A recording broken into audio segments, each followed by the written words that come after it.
नमस्कार, जयतु भारतः GST and other laws discussion and analysis के आज के अंक में आपका स्वागत है। जीएसटी का रजिस्ट्रेशन डिपार्टमेंट ने ओन मोशन पर कैंसिल कर दिया हो तो उसे रिवोक करवाने के लिए एप्लीकेशन की जा सकती है। उसकी 30 दिन की टाइम लिमिट को आगे भी बढ़ाया जा सकता है। इसी के बारे में स्टैंडर्ड ऑपरेटिंग प्रोसीजर्स इश्यू की है, उसी की जानकारी आज के अंक में दे रहे हैं। जीएसटी के रजिस्ट्रेशन को कैंसिल कर दिया हो, उस कैंसलेशन को रिवोक करवाने की एप्लीकेशन की समय सीमा 30 दिन थी, उसे आगे भी 90 दिन तक बढ़ाया जा सकता है। इसके संदर्भ में पिछले कुछ दिनों में गवर्नमेंट की तरफ से कुछ कार्रवाई की गई है। इसी संदर्भ में यह सर्कुलर नंबर 148/04/2021 GST जारी किया गया है। इसमें section 30 of the CGST act और rule 23 of the CGST rules 2017 का उल्लेख करते हुए स्टैंडर्ड ऑपरेटिंग प्रोसीजर्स प्रिस्क्राइब की है। यह जो सेक्शन 30 का सबसेक्शन 1 है, इसके अंतर्गत जो रजिस्ट्रेशन प्रॉपर ऑफिसर ने ओन मोशन पर कैंसिल कर दिया हो, उस कैंसलेशन को रिवोक करवाने के लिए 30 दिन के अंदर एप्लीकेशन की जा सकती है। उसके बाद में यह जो प्रोविजो है वह 1 जनवरी 2021 से इफेक्टिव हुआ है।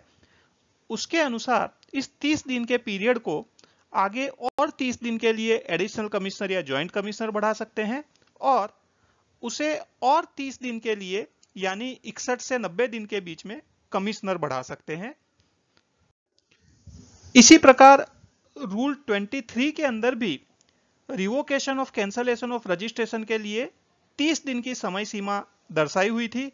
इसके बारे में पिछले एक वीडियो में मैंने बताया था कि इसकी भी समय सीमा को सेक्शन 30 के साथ सुसंगत कर देना चाहिए और इसे अभी notification number 15 of 2021 central tax दिनांक 18 मई 2021 के द्वारा रूल 23 के अंदर भी समय सीमा को सेक्शन 30 के सुसंगत कर दिया गया है। यहां पर हालांकि यह जो नोटिफिकेशन 15 ऑफ 2021 है वह 18/5 को जारी किया गया है, जबकि सेक्शन में जो संशोधन किया है वह 1 जनवरी 2021 से किया है। लेकिन क्योंकि जो सेक्शन में समय सीमा दर्शाई है वह वैसे भी प्रिवेल करेगी, तो इसलिए इन दोनों में अलग अलग डेट होने से कोई विशेष फर्क पड़ेगा नहीं। अब यह जो सर्कुलर जारी किया गया है उसमें भी सेक्शन 30 में जो संशोधन किए गए हैं उसका और रूल 23 के अंदर जो संशोधन किए हैं उनका उल्लेख किया गया है। सेक्शन 30 में जो एक्सटेंशन ऑफ टाइम लिमिट है उसके लिए एक तो सफिशिएंट कॉज बताना आवश्यक है और दूसरा जो भी अथॉरिटी है एडिशनल कमिश्नर या ज्वाइंट कमिश्नर या कमिश्नर, वह यदि संतुष्ट हो जाते हैं कि टाइम लिमिट बढ़ानी चाहिए तो उनको उसे राइटिंग में लिखना चाहिए कि क्यों वे इस समय सीमा को बढ़ा रहे हैं। जैसा कि आपको ज्ञात ही है, जीएसटी के अंदर सभी प्रोसीजर ऑनलाइन जीएसटीएन पोर्टल के माध्यम से की जाती है।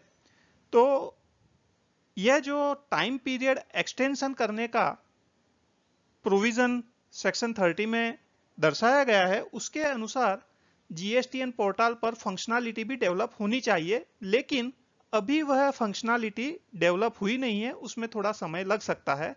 तो जब तक वह फंक्शनलिटी डेवलप नहीं हो तब तक क्या प्रोसीजर फॉलो करनी है उसके लिए जो गाइडलाइंस है वह इस सर्कुलर के अंदर दर्शाई गई है।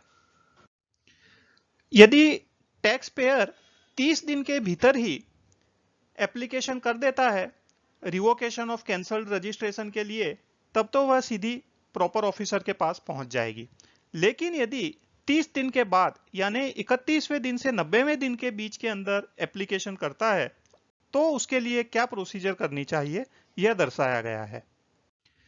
यदि 30 दिन के बाद में और 60 दिन तक के लिए रिवोकेशन की एप्लीकेशन करते हैं तो एप्लीकेशन करने के बाद में जो ग्राउंड्स बताने हैं कि क्यों देरी हो गई और क्यों टाइम पीरियड में एक्सटेंशन मांग रहे हैं, उसके लिए जो लेटर है वह टैक्स पेयर को या तो ईमेल के द्वारा या अलग से पत्र के द्वारा प्रॉपर ऑफिसर को भेज देना है।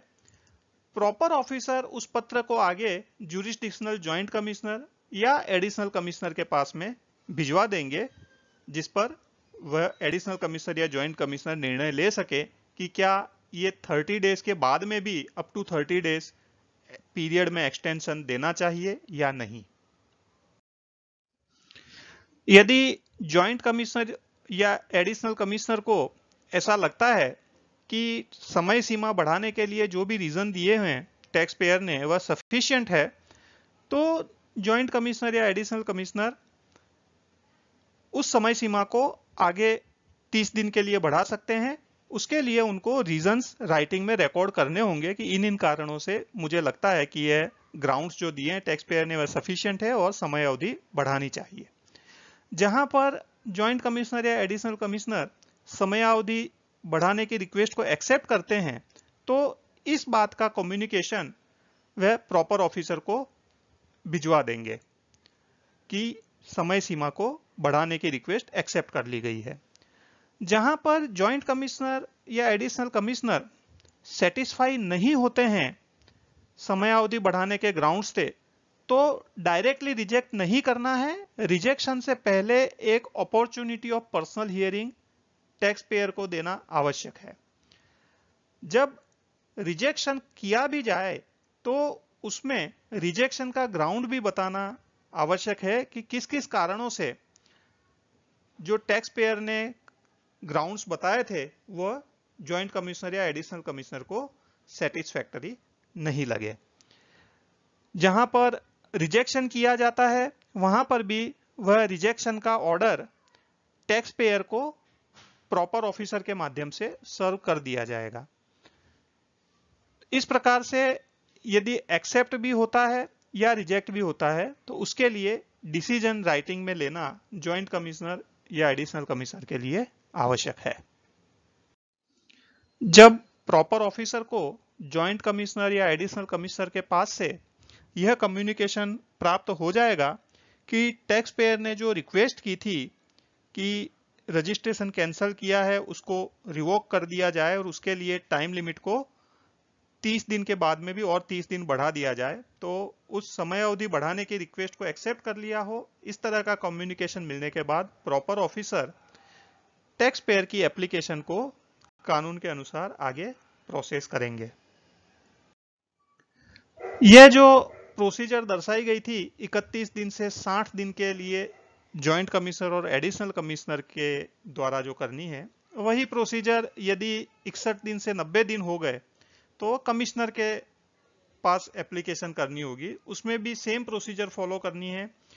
राइटिंग में एक लेटर ईमेल के द्वारा या फिजिकली टैक्स पेयर को प्रॉपर ऑफिसर को देना होगा। प्रॉपर ऑफिसर आगे कमिश्नर के पास भिजवाएंगे। यदि कमिश्नर सेटिस्फाई हो जाते हैं तो राइटिंग में रिकॉर्ड करके रीजन उस रिक्वेस्ट को एक्सेप्ट कर लेंगे। यदि सेटिस्फाई नहीं होते हैं तो रिजेक्ट करने से पहले एक पर्सनल हियरिंग देंगे और जो भी कम्युनिकेशन है रिजेक्ट करना या एक्सेप्ट करना वह प्रॉपर ऑफिसर को बता दिया जाएगा। उसके बाद में प्रॉपर ऑफिसर उस एप्लीकेशन पर आगे प्रोसीजर कर लेंगे। यह जो सर्कुलर है यह तभी तक इफेक्टिव रहेगा जब तक फॉर्म जीएसटी आरईजी 21 के अंदर जो समय सीमा बढ़ाने की फंक्शनलिटी जीएसटीएन पोर्टल पर डेवलप नहीं की जाती है। एक बार यह फंक्शनलिटी डेवलप हो गई तो फिर उस फंक्शनलिटी के हिसाब से ही काम चलेगा, ऑनलाइन ही सब कार्यवाही करनी होगी। उसके बाद में ये सर्कुलर में जो प्रोसीजर दर्शाई है उसकी कोई इफेक्ट नहीं रहेगी। आज के अंक में बस इतना ही। धन्यवाद। Please like, share and subscribe. आपको और किसी जीएसटी रिलेटेड विषय पर जानकारी चाहिए विशेषतः तो कमेंट्स में लिख सकते हैं। जय हिंद।